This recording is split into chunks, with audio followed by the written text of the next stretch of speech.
Sí, ponemos el foco en todo un sacudón que ocurrió justamente en el día de ayer en el escenario político de campaña electoral, rumbo al 27 de octubre.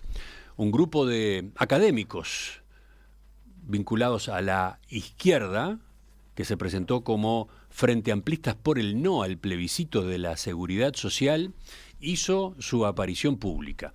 Divulgó una declaración donde planteó sus argumentos en contra de la propuesta impulsada por el PIT-CNT y otras organizaciones sociales. Esta posición, según anota hoy La Diaria, es contraria a la que han tomado algunos sectores del propio Frente Amplio, como el Partido Comunista y el Partido Socialista.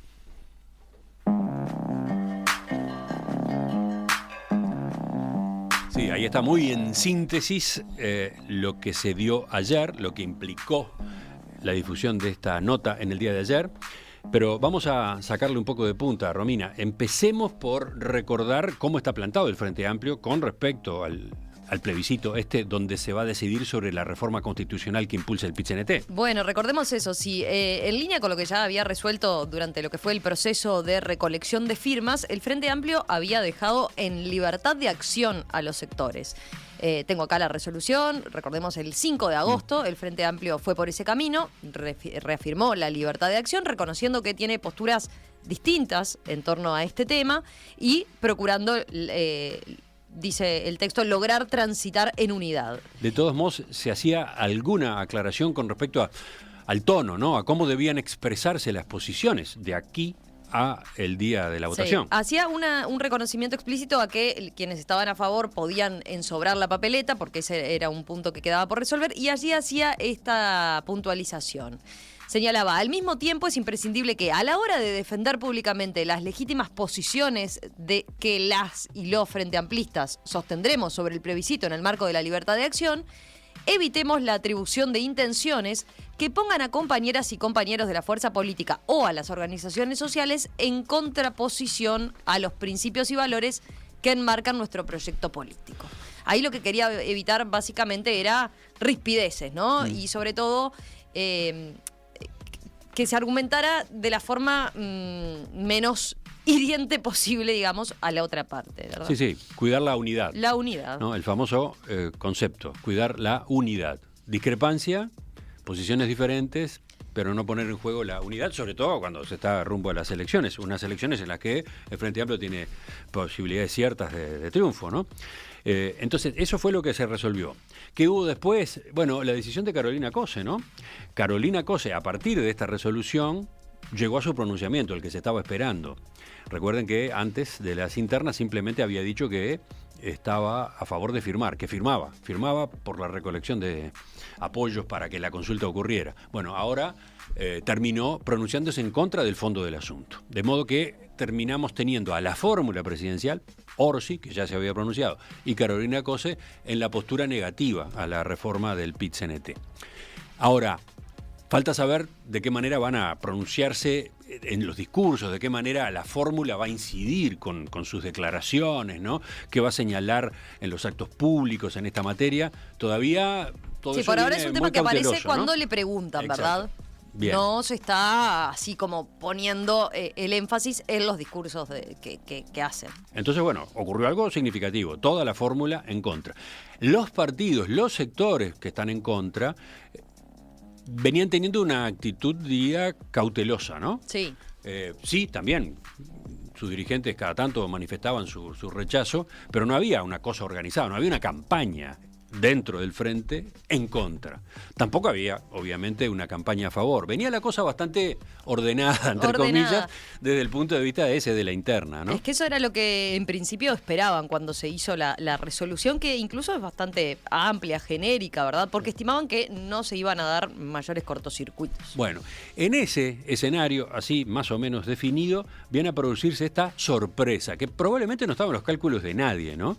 Un corte transversal, porque no hay campaña ni de unos ni de otros dentro del frente, pero aparece un grupo de personalidades con nombres importantes, sobre todo vinculados a la economía, prestigiosos, que dicen, ¿no? Tienen autoridad y que se ponen en comunicación con la ciudadanía y en particular con los frente amplistas para expresar su no, su rechazo, ¿no?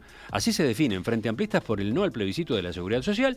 Dan a conocer este documento que yo tengo aquí arriba de la mesa, que señala: en octubre, junto con las elecciones nacionales, tendremos que decidir sobre el plebiscito de reforma constitucional sobre la seguridad social. El Frente Amplio dio libertad de acción y en este contexto, frente amplistas del ámbito de las ciencias económicas, críticos de la ley del gobierno y contrarios a la iniciativa del plebiscito, queremos aportar argumentos económicos para el debate fraterno de ideas. Sí, hay un apunte, simplemente hacen mención, ¿no?, a lo que el Frente Amplio ha destacado que tienen en común todos los sectores, ¿verdad? Sí. Que es su discrepancia con la reforma que aprobó el actual gobierno y la convocatoria a un diálogo nacional por la seguridad social para justamente modificar la reforma vigente, ¿verdad? Sí, sí. El sistema de seguridad social requiere de cambios profundos. El gobierno aprobó una ley que no soluciona los principales problemas existentes, pero el plebiscito de reforma constitucional no es la solución, dicen. La propuesta de diálogo social realizada por el Frente Amplio permitirá implementar una reforma más justa y sostenible. Y luego continúa, son varias páginas, con su argumentación, que de todos modos, aclaremos, es sintética, es bastante sintética, está bien presentada desde el punto de vista gráfico, ¿no? Es clara, es amigable. Y bueno, puedo mencionar los titulares de los argumentos, ¿no? Por ejemplo, 1.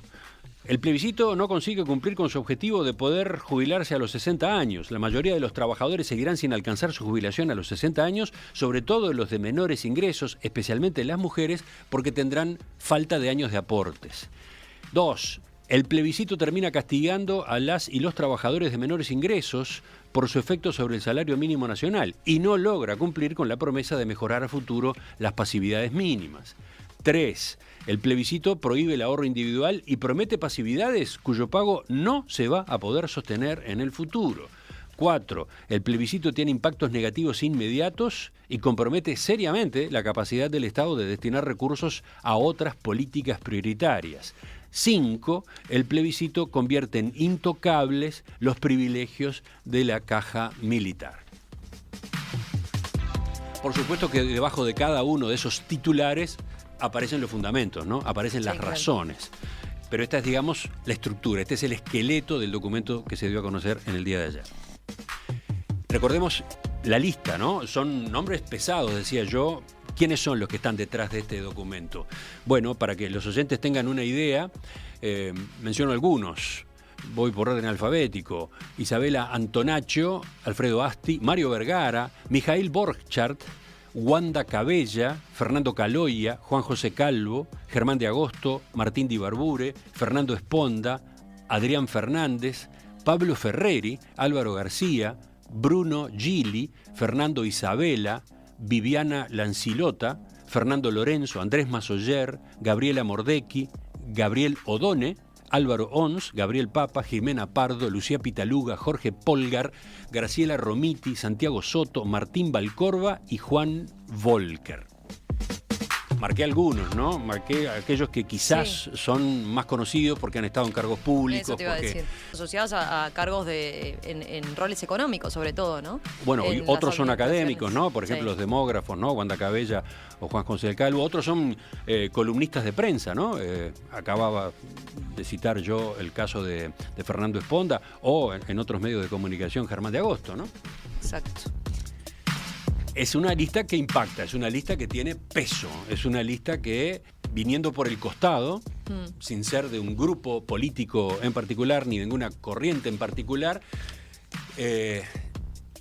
pega en la discusión pública. Está en buena medida asociada a esa lista, podría decirse, pero nada más que como una aproximación a los equipos económicos del astorismo, ¿no?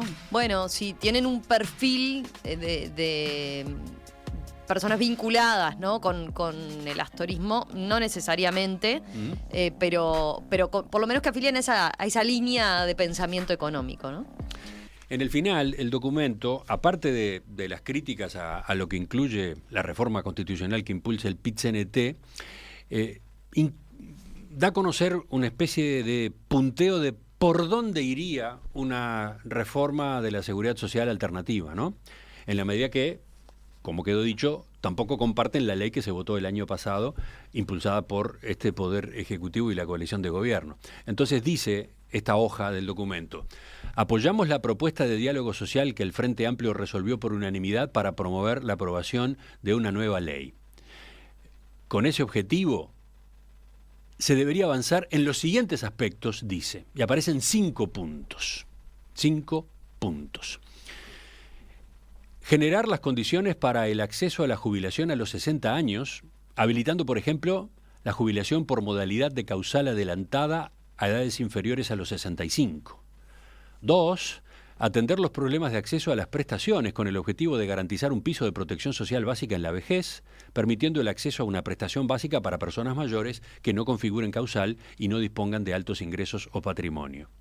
3. Mejorar los derechos y los esquemas de aportación de las y los trabajadores independientes unipersonales y las nuevas formas de relación laboral, estudiando formas de aportación que se relacionen más con sus ingresos reales y tendiendo a equiparar sus derechos con quienes trabajan en forma dependiente.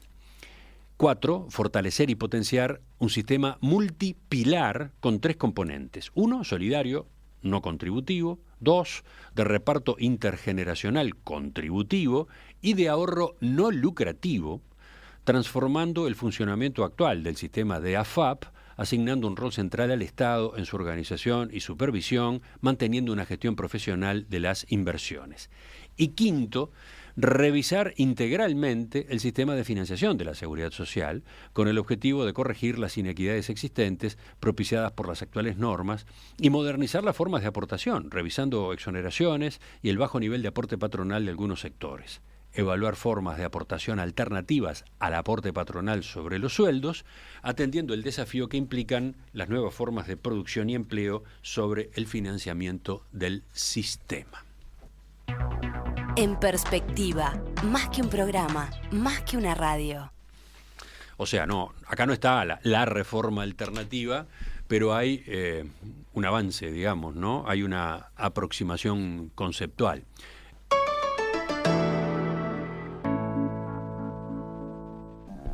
La reacción fue inmediata, ¿no? Tanto en el PIT-CNT como dentro del frente por varios lados. Sí, Constanza Moreira y Juan Castillo salieron públicamente a hablar. Claro, de alguna forma sorprendió eso, ¿no? Descolocó que no fuera un sector, sino que se diera este tipo de agrupamiento más transversal.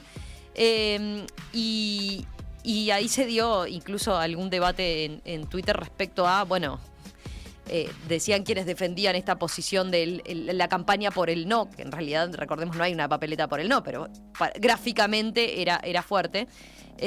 Bueno, como la libertad de acción era libertad de acción para todos, si estaba para aquellos que querían salir a repartir la papeleta y argumentar a favor de la reforma, bueno, también podía estar para el otro lado, ¿no? Y de alguna manera ahí lo que hay son las dos visiones contrapuestas de el rol que tenía que tener. Recordemos que el Partido Socialista y el Partido Comunista, por ejemplo, defienden y hacen mucho énfasis e hincapié en que tienen que tener al PIT-CNT y a las organizaciones sociales que respaldan esta iniciativa como aliados, y entienden que el Frente Amplio no puede descuidar esa parte, ¿no? Ese nexo, esa comunicación. Y bueno, entonces es lo que también ahora desde esos sectores están planteando. Por ejemplo, ¿le sirve al Frente Amplio, dicen, enfrentarse a los argumentos y a una reforma que ellos consideran popular? Por ahí está planteado parte del debate.